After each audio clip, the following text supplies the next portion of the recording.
First of all, I would like to take this opportunity to the Organization Committee for their kind invite.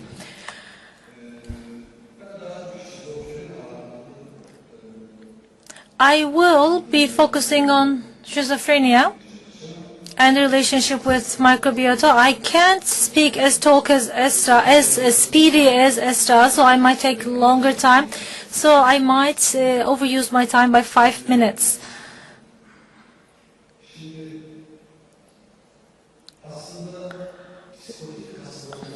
Well, actually, when we look at the role of the microorganisms in psychotic illnesses, this is nothing new. Yes, there has been a lot of work undertaken in this area for the last 5 years, but we have known since the 19th century that this relationship existed. Dementia precox, premature dementia, as it was called, as schizophrenia was called back in the day, was known to have been caused by various microorganisms. These microorganisms do not affect the brain directly, not by way of infection, but by way of toxicity. With the discovery of troponopandum, this theory was very well supported because the third period of syphilis, the paralysis, was defined as a subtype of psychotic disorders at the time. Therefore, a psychotic disorder was deemed to have been caused by a microbial factor, say in 10 to 20 years, might activate and cause a psychotic disorder. And with this sort of support, microorganisms started to be a very hot topic. After 18-19 pandemic, researchers have focused on this area, and encephalitis caused by viruses, the viral encephalitis, was defined as such or described as such. And many microorganisms, viruses, bacteria, protozoa were studied, and the research so far have put forward two things, toxoplasma and stomach-glomovirus, to have a connection to psychotic illnesses. There are more than 100 studies on this. I would like to specifically share a recent meta-analysis. It's actually a good summary of the previous work, and it comes up with a 2.73 subjective probability rate. It's actually higher than all of the genetic and environmental factors that have been put forward so far. Toxoplasma is not a direct cause. However, it is a factor that exacerbates the severity of the disease in our findings. Like I have shared in my first slide, which was about Steven Spielberg's movie, War of the Worlds, we see aliens come to planet Earth. At the very end of the movie, there was a really nice sentence. The humankind fought the aliens with all their vices, and they couldn't defeat the aliens. Actually, the humans have such a good tool to fight against the aliens that they do not even know, they're not aware of this. Which are the germs that the aliens didn't have any anticorps for, antibodies for.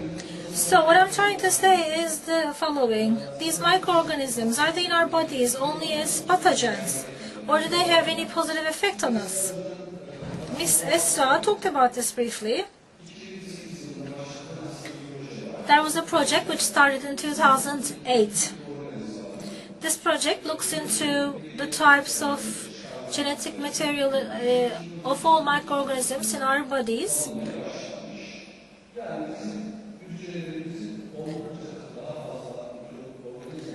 It's found that our body has 10 times as many microbe cells as human cells. Therefore, 99% of our DNA genes are in microbe cells, not in human cells. All of the proteins secreted, the neurotransmitters, their effects would have to be studied. So in the last 5 years, this has been a very hot topic. The microorganisms have been a very hot topic. Increasingly, we're getting more and more information about in which parts of our body there is a concentration of microbiota. We know that microbiota have some benefits for the human body as well, and of course the gut-brain axis, as already mentioned, is very important. There is a two-way communication, two-way interaction between the two. Mr. Esra talked about the details of this two-way communication. There is also this concept of dysbiosis. The microbiota that's formed in our body between the ages of 2 to 4, if there are any negative changes, it's called dysbiosis. If dysbiosis takes place, then the positive effects of microbiota are lost and the negative effects are accelerated, and schizophrenia might occur.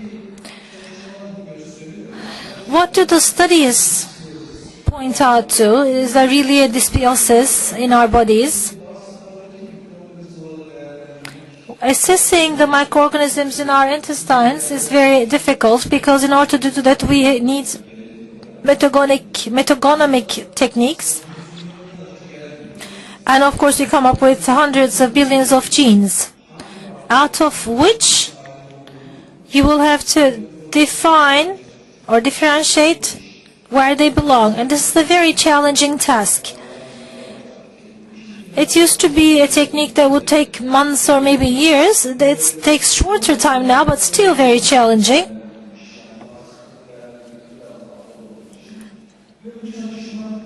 In this study, the findings are as follows.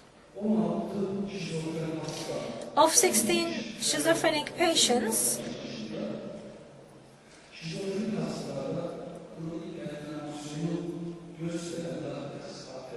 lactic acid bacteria are higher. They point out to a higher level, and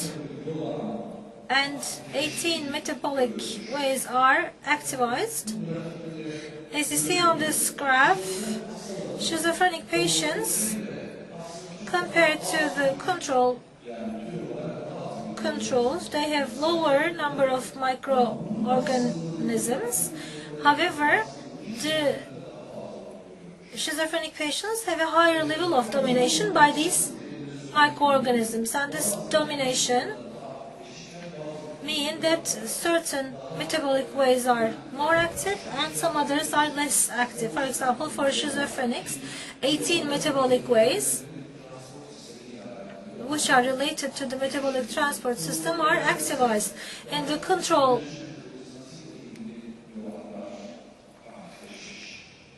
agents, there is a different picture. In oropharyngeal microorganisms, we see the bacteriophage. They cause infection. And in a study looking into these, we see the following findings. Lactobacillus fidea, as it's called, are found to be higher in numbers in schizophrenic patients. So what does this all mean? So the dysbiosis does exist. So there is evidence with regards to dysbiosis. We already know that intestines play a very vital role in the immune system, the workings of the immune system, and schizophrenic patients do suffer from diseases related to the immune system. We had a prior study showing the changes in pro-inflammatory cytokines in schizophrenic patients. And there are also hundreds of other studies about the immune disorders in schizophrenic patients and how they mess with natural immunity and reactive immunity. For example, T17 cells are activized in schizophrenic patients and cause autoimmune diseases for these patients. And schizophrenic patients suffer from autoimmune diseases at a higher percentage. Another important or interesting issue is the abnormal response to food antigens in schizophrenic patients, particularly for gluten. There is a high level of intolerance in schizophrenic patients. This is different from celiac disease. In summary, we can maybe ask the question whether there is any GIS structural damage in schizophrenic patients, and there are many studies about this. All of these immune disorders and GI diseases are summarized in the following way. There are some changes in the microbiota, i.e. the dysbiosis. They cause damage, structural damage in GIS, cause intolerance to gluten or casein, and they get into the bloodstream, and the antibodies have an increased response to this situation, where the antibodies increase the autoimmune response, triggering auto-antibodies causing autoimmune problems. So, is this really the case? That was the question about this study that is on the screen. Is there really such a problem in our GI system? Gastrointestinal inflammation and associated immune activation in schizophrenia. This was used as a marker to see bacterial inflammation in the GI, and this marker was used in addition to casein, toxoplasma, and gluten intolerance levels. And the study shows the following. These markers showing the GI inflammation is actually quite high. It's not only about the level, it's also correlated to food antigens. And these antibodies related to food antigens are correlated to antigens caused by toxoplasma. So this study shows us that a gastrointestinal inflammation causes a higher transmission into the circulation, a higher level of food antigens. That seems to be plausible, verifying that mechanism that we have explained. This bacterial translocation, whether it actually exists or not, was the topic of another study. GD14 was examined, and GD14, the bacterial translocation, was found to be very, very high. So, the bacterial products or food-related products are translocated to circulation, triggering immune response. Does this really cause schizophrenia?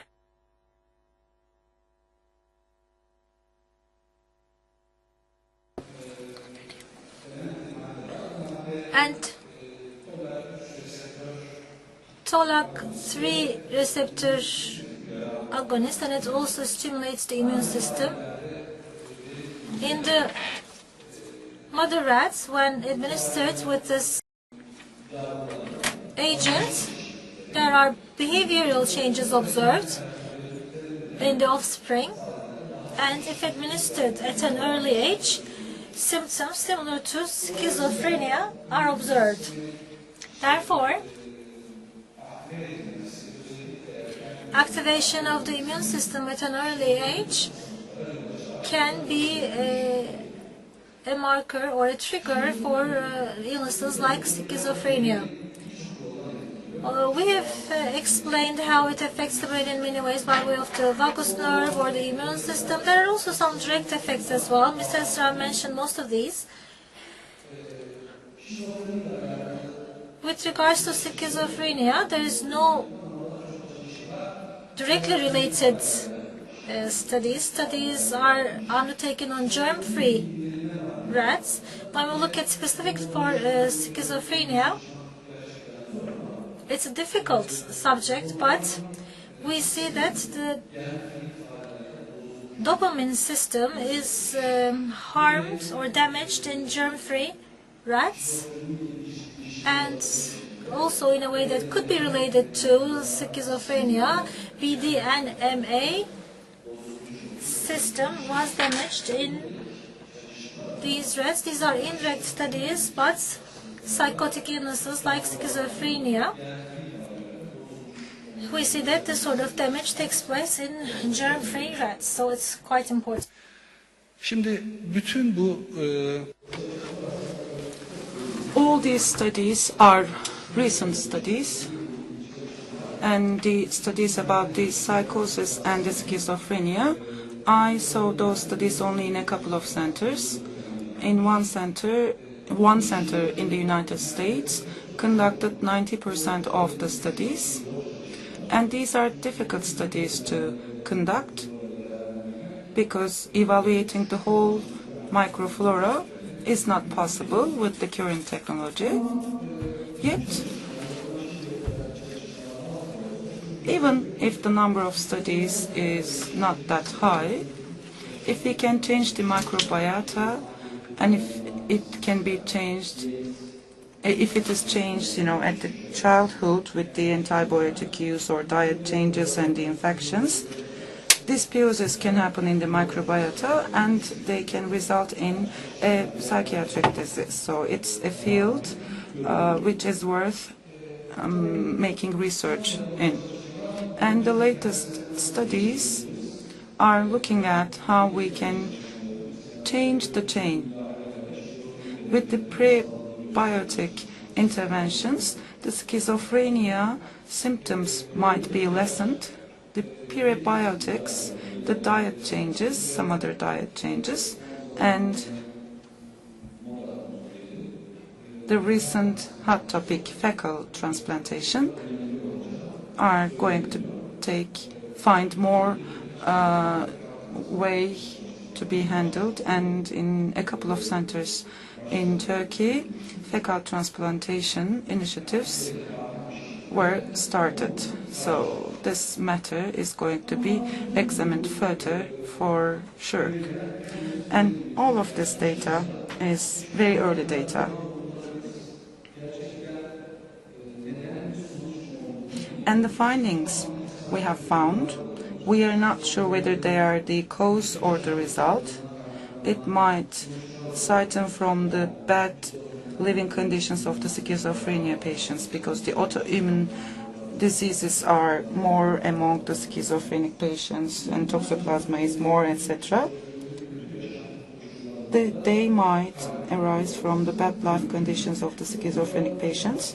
So more studies are required in this very field. That's the result.